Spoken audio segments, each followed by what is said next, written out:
Hello, I'm David Pollendine, Director of Development Growth for IJM Canada. Happy New Year, and I'm back here in 2022 with a brand new look to our IJM vlog.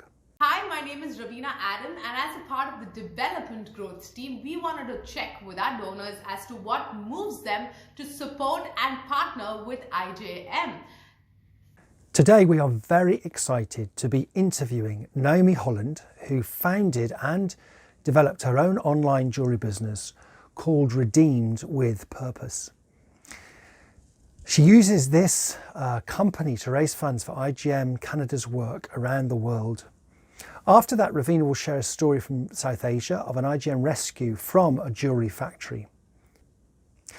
But first of all, let's hear from Naomi Holland herself. We are with Naomi Holland, and it's lovely to have you, Naomi, here with us today. We're just going to ask you a few questions, just find out a bit more about yourself and about your journey with IJM as well. So first of all, just tell us a little bit about your background and where you're from. Sure. We live in a rural part of Alberta. My husband pastors a small church. You can see our church library in the background. We have two kids, 14 and 10.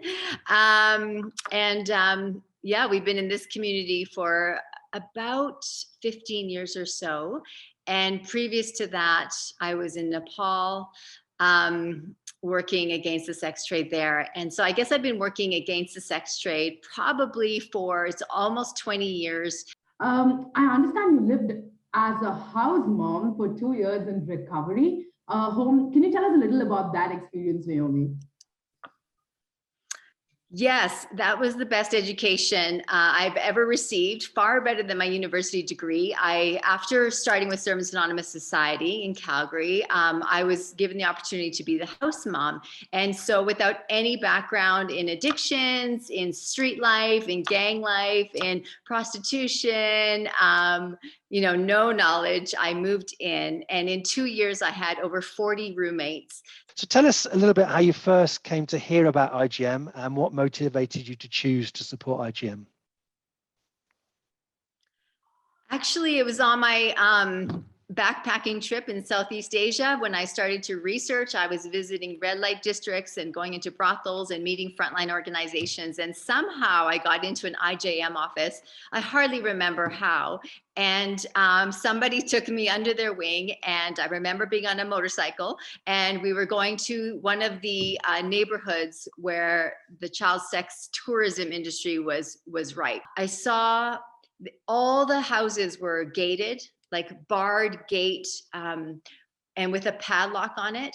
And it was hard to believe that anything was happening there, but underneath one of the gates, somebody came by with 2 pops, and underneath the gate, 2 little hands came out, took the pops and took them back in. And that was all I needed to see to know that this is real. You run an online jewelry business, and it'd be really interesting to hear a little bit about that. Why jewelry is an obvious question.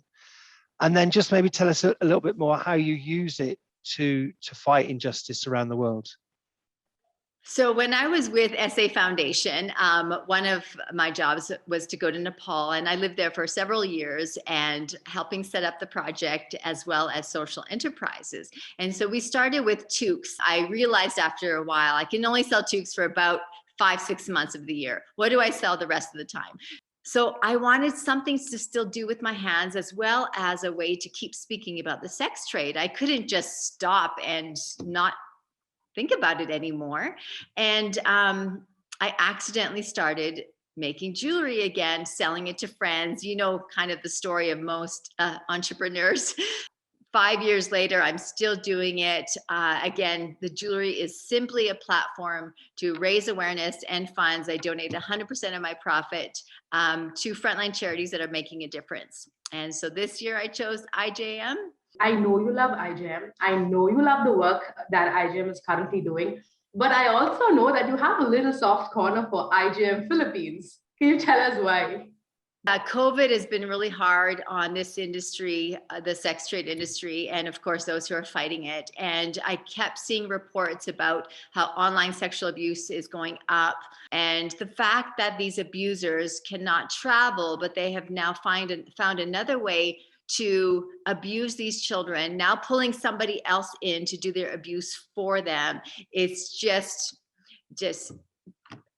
unacceptable. And these predators, they just thrive in secrecy, in darkness, in anonymity, and we just can't let them get away with that. Like, because it's such an uncomfortable topic, nobody wants to really recognize what's happening, and that's exactly what these guys want, right? And so I just refuse to not talk about what's happening. Valentine's Day is not far away. It's coming. And this is a great opportunity to go on to your website. Yeah, so it's Redeemed with Purpose, and I would love for you guys to follow, especially on Instagram or Facebook. Redeemed with Purpose would be great. The more people share what I'm doing, the better for IJM and any future charities that I choose. So yeah, definitely, it is nice to give jewelry with a purpose. Well, thank you so much. And yeah, we're very excited just to be journeying with you and to be partnering together, certainly with your online jewelry company as well. So we really appreciate that. And yeah, we'll watch this space, and I'm sure we'll be hearing from you again.